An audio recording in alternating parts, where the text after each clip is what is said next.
이번엔 민주당으로 가보겠습니다. 민주당은 전당대회 지역별 투표가 오늘부터 시작이 돼요. 지금부터는 우상호 비대위원장 직접 연결해서 당내 상황부터 좀 지켜보고요. 윤석열 대통령 지지율 하락과 집권당의 시끌벅적한 지도부 개편 문제까지 야당의 입장과 조언 같이 들어보겠습니다. 우상호 위원장님 듣고 계시죠? 네네, 안녕하세요. 안녕하세요. 네. 최근에 네. 민주당 지지율이 많이 높아졌어요. 네. 민주당 별로 한 건 없는 것 같은데 많이 높아졌습니다. 네. 네, 감사하죠, 뭐. 네, 예. 반사이익인가요? 어떻게 보세요? 글쎄, 이제 반사이익의 측면도 있고요. 예, 그러나 이제 저쪽의 지지율이 떨어진다고 해서 무조건 민주당의 지지율이 올라가지는 않거든요. 음, 그러니까, 같이 낮아지는 경우도 있어요, 과거에 보면. 예, 근데, 지금 이제 지지율이 높아진다는 거는, 하나는 당이 이제 많이 안정되어서, 되게 기대한다, 이런 것도 있고요. 두 번째는 이제 저쪽이 워낙 못하니까, 예, 유일 야당인 민주당이라도 기대서 뭔가 좀 민생을 좀 챙기고 뭔가 나라가 좀 바로잡히게 해야 되겠다 이런 바람도 있으신 것 같아요. 그래서 음, 두 가지 요인이 같이 있다고 봅니다. 그런 요인들 뭐 비대위원장이 특별히 잘해서 그런 건 아니고요. 네, 뭐 저는 뭐 음, 특별히 뭐 제가 한 일이 있겠습니까? 아니, 이게 처음에 취임하실 때 네, 그 당 지지율을 국민의힘보다 많이 떨어질 때였는데 그 역전시켜 놓고 가겠다라고 말씀을 하셨던 게 기억이 나거든요. 네, 네 그런 음, 약속을 드렸었는데 그러니까 2개월 한 보름 정도가 제 임기니까 예, 그 안에 뭔가 그런 변화를 주겠다 이런 약속을 드렸는데 이제 좀 예상보다 빨리 지지율 역전 상황이 발생해서 저도 나름대로 보람을 느끼고 있습니다. 음. 알겠습니다. 그 얘기 여기까지 하고 네, 국민의힘 상황부터 좀 먼저 네, 네, 짚어봤으면 좋겠어요. 이쪽이 네, 좀 요즘 더 뉴스가 핫해갖고 일부 인터뷰 그 김기현 의원 인터뷰 들으셨나요? 그 네, 네, 네. 뭐 비대위 전환 이런 문제들을 같이 지금 계속 얘기하고 있는데 민주당이 비대위는 사실 먼저 했잖아요. 그렇습니다. 네. 예, 뭐 송영길 대표가 물러난 이후에 이제 두 번째 비대위인데 국민의힘 비대위는 어떤 방식으로 그러니까 뭐 관리형이니 안정형이니 어떤 방식으로 가는 게 좋다고 보십니까? 비대위라고 하는 것은 이제 지금의 비상 상황에 대처하는 비대위면서 정상 상황으로 가는 과도기 체제 아니겠어요? 예. 그래서 비대위를 길게 가지고 가는 것은 바람직하지 않습니다. 음. 이제 그런 측면에서 본다면 비대위로 간다는 거는 전당대회를 조기하겠다고 하는 의사가 집약된 것으로 봐야죠. 그래서 전당대회까지 당을 안정시켜서 정식 지도부를 발족시키는 그런 역할만 하게 되기 때문에 예. 제가 볼 때는 뭐 되게 짧은 비대위가 될 것 같습니다. 그래서 비대위원장을 누가 하냐 이게 그렇게 뭐 중요한 쟁점이 될 것 같지는 않아요. 음. 그러니까 김기현 의원의 입장과 좀 비슷하네요. 조기 전당대회를 위해서 안정형으로 좀 당내 인사 뭐 이런 정도로 빨리 끝내야 한다. 그렇습니다. 왜냐하면 이제 가령 이제 저희 과거의 김종인 비대위 체제 같은 경우는 선거를 대비하기 위한 비대위잖아요. 그러니까 국민의힘에서 예. 네네. 뭐 저희 당도 마찬가지였고요. 예. 그래서 그런 경우는 보통 6개월 이상 하시거든요. 예. 비대위 선거를 준비하려면 공천 준비도 하고 해야 되니까. 그러나 지금은 선거를 준비하는 비대위가 아니기 때문에 당을 정돈하는 과정이기 때문에 전당대회까지의 과도기적인 기간 비대위일 수밖에 없는 거죠. 음. 비대위로 전환하는 과정에 뭐 네. 지난 주말부터 보면 여기에 윤심, 그러니까 윤석열 대통령의 대통령실에 어떤 압력이 작용했다라는 보도들도 나오고 있는데 거기에 대해서는 어떻게 보세요? 그건 아주 큰 사고죠. 음, 왜냐하면 오랫동안 이제 대통령이 정당에 깊게 관여한 것이 과거에 굉장히 나쁜 선례 아니었습니까? 예, 그래서 물론 이제 정무수석을 통해서 이러저러한 공유 시스템을 갖기는 하지만 예, 직접 인사라든가 당무에 관여한 적은 없어요. 그게 이제 대한민국 정당 정치의 폐해를 극복해온 과정인데 윤석열 대통령이 지금 비대위 체제로 가는 것에 직접 관여했다. 이 보도가 사실이라면 상당히 심각한 정치 퇴행에 관여하신 거죠. 아니 그건 한편에서는 이제 뭐 국정 1호 책임자가 뭐 관여하는 게 당연한 게 아니냐, 뭐 1호 당원 아니냐 이런 반론도 있거든요. 그렇지 않습니다. 왜냐하면 그 정당에 소속된 국회의원들은 행정부를 견제할 책임도 있거든요. 그렇기 예, 때문에 같은 동지이면서 또 나름대로 일정한 비판과 견제를 하는 역할도 해야 되기 때문에 대통령이 집권당을 아주 직할 통치하게 되면 예, 사실상 국회가 거수기가 돼버리죠. 상권 분립이 무너지는 거거든요. 그런 국회가 측면에서 거수기가 된다. 상당히 위험한 발상이죠. 그래서 어쨌든 같은 편이기 때문에 동지적 협력을 하게 돼 있습니다만 예. 건강한 긴장 관계를 유지하는 것이 대한민국 민주주의에 도움이 되죠. 그거를 지금 망가뜨렸다고 한다면 민주주의 체제를 크게 훼손한 셈이 되는 겁니다. 아니 뭐 저 민주당이 집권했을 때도 뭐 청와대랑 당이랑 뭐 상당히 가깝게 뭐 이렇게 의사결정을 하고 뭐 그럴 때도 있지 않았습니까? 그러니까 당정청 협의 시스템이라는 것을 두고서 협의 시스템을 가져가는 게 좋죠. 그런데 대통령이 당무에 직접 관여하는, 그래서 인사나 당의 운영에 직접 관여하는 것은 저희는 김대중 대통령 이후로는 사실상 완전히 극복을 했죠. 알겠습니다.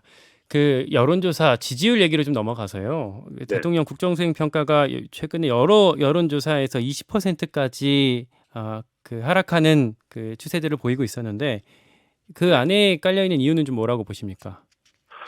뭐 다 아시겠습니다만 크게 보면 두 가지입니다. 하나는 국정운영 기조가 국민들에게 심판을 받은 것이고요. 그러니까 권력기관 장악, 또 정치보복 수사 이런 쪽으로 너무 집중해서 뭔가 민생보다는 정치적인 어떤 접근을 주로 한다, 이런 느낌을 준 것이 잘못된 것이죠. 두 번째는 태도입니다. 그래서 태도. 인사나 이런 데서 좀 잘못된 것을 지적하면 이렇게 훌륭한 사람 봤어요? 이렇게 소위 말하면 좀 엇나가는 식으로 대통령이 보인 태도에 대해서 국민들이 이분이 국민들의 민심을 모르는구나, 그리고 오히려 엇나가는구나, 이런 그런 소위 태도의 그 독선과 오만에 대한 심판을 내렸다고 봅니다. 그 두 가지가 지지율 저하의 가장 큰 원인이죠. 무엇보다 대통령께서 좀 고민해 보셔야 될 게 정당 지지율, 국민의힘 지지율보다 대통령 지지율이 낮았다. 이거는 굉장히 심각합니다. 과거에 대통령 지지율이 아무리 빠져도 정당 지지율보다 항상 높았던 것이 상례거든요. 그런데 정당 지지율보다도 대통령 지지율이 낮다. 이거는 상당히 심각하게 받아들여야 할 대목이라고 봅니다. 어떤 점에서요? 국민의힘을 지지하는 분들조차도 대통령이 못하고 있다, 이렇게 평가한다는 거 아닙니까? 그건 상당히 심각하죠. 그래서 그런지 뭐 대통령실의 인적 쇄신이 필요하다 이런 요구가 여권에서도 나오기도 하는데 뭐 최근에 보면 김대기 비서실장이 사의를 표명했다라는 보도가 나왔다가 또 그건 아니라는 대통령실의 입장이 나왔다가 왔다 갔다 하는 것 같아요. 인적 쇄신은 좀 필요하다고 보십니까?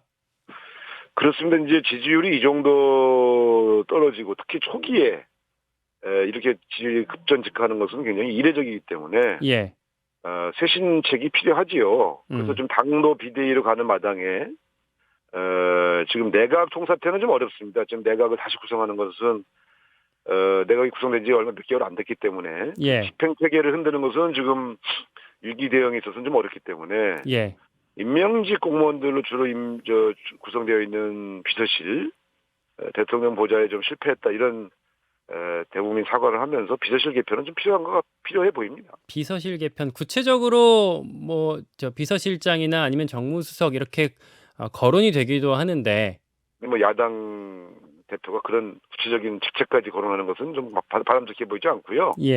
어쨌든 뭐 대통령이 결정할 문제이지만 지금 일정한 형태의 민심 수습책이 필요하지 않느냐. 그런데 이제 민심 수습책용으로 비서실 개편하지만 결국은 국정운영 기조를 좀 바꿔야 되거든요. 그러니까 그 두 개를 가져간다는 약속을 보이기 위해서 인사쇄신을 하는 거지, 국정운영 기조를 안 바꾸면서 사람만 바꾸는 인적 개편은 그렇게 크게 효과는 없지요. 그 두 개를 같이 가져가야 될 겁니다.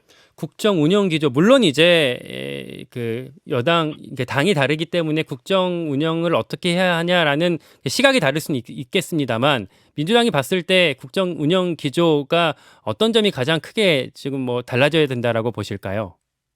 그러니까 좀 권력기관 장악과 정치보복 수사에 집중해왔던 것, 신북풍몰이 해왔던 것, 이런 것들은 이제 중단하고 민생과 경제에 집중해야죠. 지금 이제 상당히 복합적인 경제 위기가 좀 다가오고 있지 않습니까? 그래서 대통령과 집권 여당이 정치적 사건들에 너무 관여하지 말고 집중해서 민생 문제를 다룬다, 이런 모습을 보여줘야 됩니다. 근데 실제로 그렇게 이 다른 사안들에 관심을 두면 민생을 아무래도 집중을 못 하거든요. 그럼 그만큼 그 피해가 국민에게 오죠.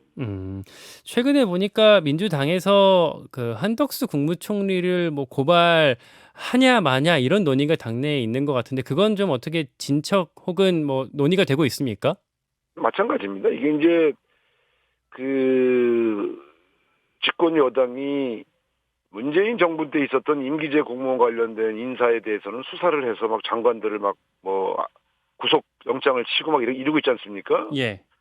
그러면서 또 문재인 정부 때 임명한 임기제 공무원들을 물러나라고 좀 압력을 가하고 있잖아요. 근데 너무 이중적인 태도 아니겠어요? 그래서 중단하고 임기일치법을 만들자라고까지 대안을 제시했는데 뭐 들은 척도 안 하니까 예. 할 수 없이 그러면 우리도 맞불을 놔야 되겠다. 이제 그렇게 해서 KDI 원장을 물러나게 하신 분이 한덕수 총리 아니겠습니까? 그래서 만약에 이런 활동을 중단하지 않는다면 우리도 맞불을 놓을 수밖에 없다. 그런 측면에서 국무총리 등 여러 관련된 분들, 똑같은 범죄 행위를 저지른 분들을 고발하려고 하는 그런 준비를 하고 있습니다. 형사 고발을 준비를 하고 계세요. 네, 그렇습니다. 근데 만약에 이제 저쪽에서 그런 수사나 그런 보복적인 행위를 중단하면 저희도 뭐 굳이 법적인 쟁송을 하고 싶지는 않은데 그만둘 생각을 안 하니까 할 수 없이 저희도 그렇다면 전 정부 때 거를 수사할 거면 현 정부 것도 수사하라 이런 식으로 좀 맞불을 놓으려고 합니다. 일단 추진을 하고 계시군요. 준비를 예. 하고 있습니다. 네. 알겠습니다. 민주당 우상호 비대위원장 만나고 있습니다. 이제 민주당 얘기로 좀 넘어가서요. 네네. 오늘부터 지역별 경선이 시작이 됩니다. 뭐 강원, 네. 경북, 대구의 온라인 투표가 시작이 됐나요? 이제 오늘 오전에 시작을 하는 건가요? 9시부터 시작됩니다. 9시부터 시작이 되나요? 네.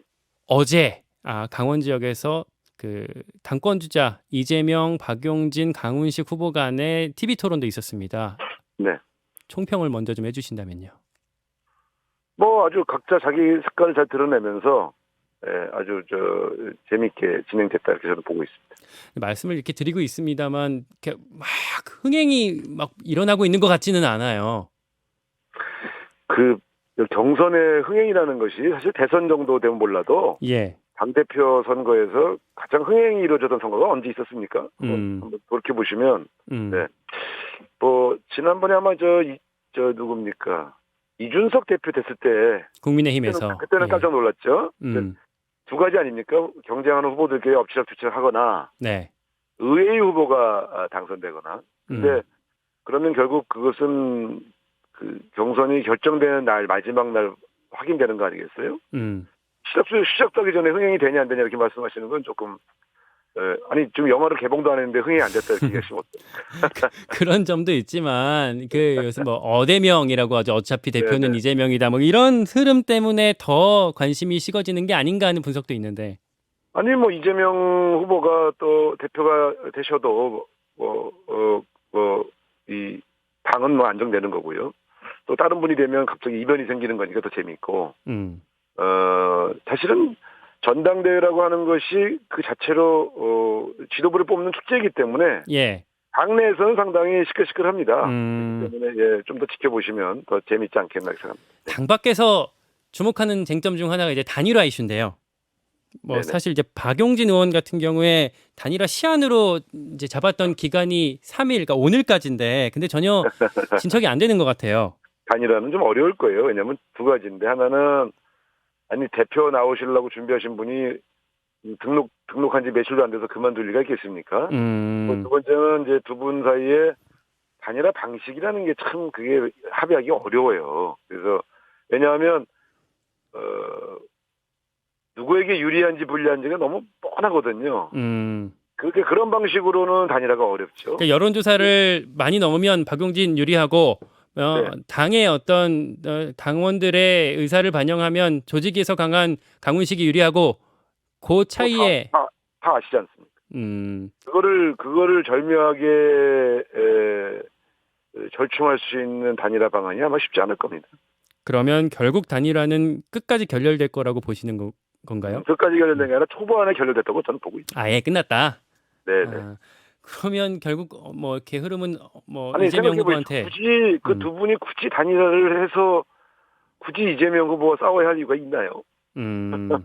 자기들의 색깔을 보여주면서 좋은 성적을 내기 위해서 나오신 거지. 네. 누구를 안 되게 하기 위해서 출마하신 분들이 아니지 않습니까? 그러니까 저는 그 뭐 단일화 이슈는 별로 크게 의미가 없다 저렇게 봅니다. 유력 주자인 이재명 의원, 이재명 후보의 최근에 그 어떤 뭐 설화라고 할까요? 뭐 발언에 네. 대한 또 주목도가 높아요. 네. 뭐 이렇게 국민의힘 지지자가 많아서 저소득층 저학력자 가운데 국민의힘 지지자가 많아서 안타깝다 이런 말을 하기도 했는데 네. 어떻게 보십니까? 거기에 대해서? 저는 국회의원들 욕하는 플랫폼 만들겠다. 그건 좀 실수하신 것 같고요. 아무리 예. 재미있는 얘기라도 잘못하면 이제 당원들이 잘못 받아들일 수 있거든요. 예. 국회의원들한테 욕 좀 해라 이런 사인으로 보여줄 수 있어서 그건 적절하지 않았다고 보고요. 근데 저소득층이 민주당을 지지하지 않는다. 그거는 사실은 일부 그런 현상이 있어서 저희 당이 좀 극복해 가야 할 과제입니다. 원래 연구를 많이 해왔던 그렇습니다. 과제였잖아요. 저희가 예. 이 문제에 대해서는 굉장히 토론을 많이 해왔었어요. 그래서 대한민국 국민들이 과연 정책 공약에 반응하느냐, 자기 계층과 계급의 이익에 부합하는 공약을 내걸면 투표로 연결되느냐, 이게 굉장히 논점이었거든요. 그래서 일정 부분에서는 저소득층과 저학력층에서 민주당을 지지하지 않는 현상을 어떻게 볼 거냐, 이런 토론을 꽤 해봤습니다. 그래서 저는 그거는 비하 발언이라기보다는 우리 당이 처해 있는 여러 가지 문제점들을 잘 극복해 보려는 고민의 일환으로 해석한 게 맞고요. 그걸 비하 발언이다. 아니 저소득층이 민주당을 안 찍으면 그게 비하입니까? 그건 아니죠. 정책 성향에 대한 고민은 모든 당이 다 하고 있는 거 아니겠어요? 상대 주자들 사이에서는 이제 그 어떤 이재명 의원의 고민의 지점이 네. 당이 나아가야 할 방향이 아니라 어떤 남 탓하는 그런 방향에 있는 거 아니냐라는 이제 지적이 있는 것 같아요. 그건 아니죠. 우리 당이 어떤 정책 스탠스를 취할 것이냐 하는 문제에 대한 문제제기였기 때문에 저는 사실은 근본적으로 그래서 우리가 그 저소득층과 이 서민과 중산층을 위한 정책을 바꿔야 한다고 하는 생각은 안 하고 있습니다만, 예. 적어도 저소득층과 저학력층 중에서 민주당을 지지하지 않는 분들에게 어떻게 접근할 거냐에 대한 고민은 분명히 해야 된다고 생각합니다. 청취자 질문들 좀 들어오고 있는데요. 아까 우리 일부 뉴스 연구소에서도 잠깐 다뤘습니다만 건진법사 전모 씨가 뭐 여기저기 뭐 이권에 개입하려고 하는 정황들이 뭐 전원들이 돌고 있고 그래서 뭐 대통령실이 조사에 나섰다 이런 얘기들이 나오고 있거든요. 대선 때부터 저희가 그 경고를 했었거든요. 예. 이상한 사람들, 소위 말하면 정당이라든가 선대위에 포함되어 있지 않은 이상한 사람들의 신세를 지게 되면 예. 그 사람들에게 꼬이는 이상한 이권의 무리들 때문에 반드시 사단이 난다. 네. 그건 저희가 여러 번 경고했죠. 근데 대통령실에서 조사까지 들어갈 정도면 저는 이미 이건 시작된 일이다 이렇게 보여지는 거죠. 시작된 일이다. 아니 대통령실에서 근거 없는 일에 조사를 하겠습니까? 그럼 실제로 이제 뭐 건진법사 전모 씨가 뭔가 이권에 개입했거나 영향을 끼쳤다라고 보고 계시는 겁니까? 그거는 뭐 정보가 정확하지 않으니까 알 수는 없는데 예. 대통령실이 움직였다는 것은 뭔가 관련된 정보가 입수했다는 것을 의미하기 때문에 네. 그 조사 결과를 좀 봐야 되겠죠. 근데 아무 그런 관련된 첩보나 정보가 없는데 대통령실이 뭐 그 문제에 대해서 조사에 나섰다 이런 보도가 나올 리가 있겠습니까? 알겠습니다. 또 하나 질문 들어오는 게 윤석열 대통령 배우자 김건희 여사의 논문 문제를 두고 최근에 국민대에서 이게 뭐 표절은 아니다라고 결론을 내렸다고 하는데 여기에 대해서 또 민주당이 이제 반발하는 논평들이 많이 나오고 있거든요. 국민대가 아주 묘하게 접근한 거죠. 근데 묘하게 대학이라는 것이 사실은 학문적인 윤리 그다음에 그것에 대한 자정 기능이 있어야 되지 않습니까? 예. 근데 김건희 여사의 문제는 처음에 그 유지라는 제목으로 간 학회에 게재된 그 논문이요. 예. 그게 없었으면 그 박사가 될 수가 없었거든요. 예. 그러면 교수가 될 수가 없죠. 음. 그러니까 지금 이분들이 뭐냐면 교수가로 임명될 때 정식 논문에는 문제가 없다 이렇게 얘기하면서 그 유지라는 이름의 학회지 게재된 것을 싹 유권에서 피해가지 않습니까? 애초에 박사가 될 수 없었던 이 조건들은 무시해놓고 국민대 교수가 되는데 이제 하자가 없었다 이렇게 발표하는 것은 그런 학문적인 어떤 양심을 저버리는 발표죠. 전 상당히 국민대에 대해서 실망입니다. 그러니까 표절된 논문으로 파악을 하고 계신 거군요. 그 논문 전체가 다 표절이라고 말씀드리지 않지만 예. 적어도 김건희 여사의 이 학위와 대학에 임용될 때 조건에 소위 말하면 전격 사유가 되는 그런 심사가 있었어야 되거든요. 네, 그걸 하지 않은 거에 대해서 저는 국민대가 책임을 회피했다, 방기했다 이렇게 봅니다. 거기에 대한 민주당의 문제 제기라는 말씀. 네. 알겠습니다. 오늘 여기까지 듣겠습니다. 인터뷰 네, 응해주셔서 감사합니다. 네, 감사합니다. 네. 더불어민주당 우상호 비대위원장이었습니다. 김현정의 뉴스쇼는 시청자 여러분의 참여를 기다립니다. 구독과 좋아요, 댓글 잊지 않으셨죠? 알림 설정을 해두시면 평일 아침 7시 20분 실시간 라이브도 참여하실 수 있습니다.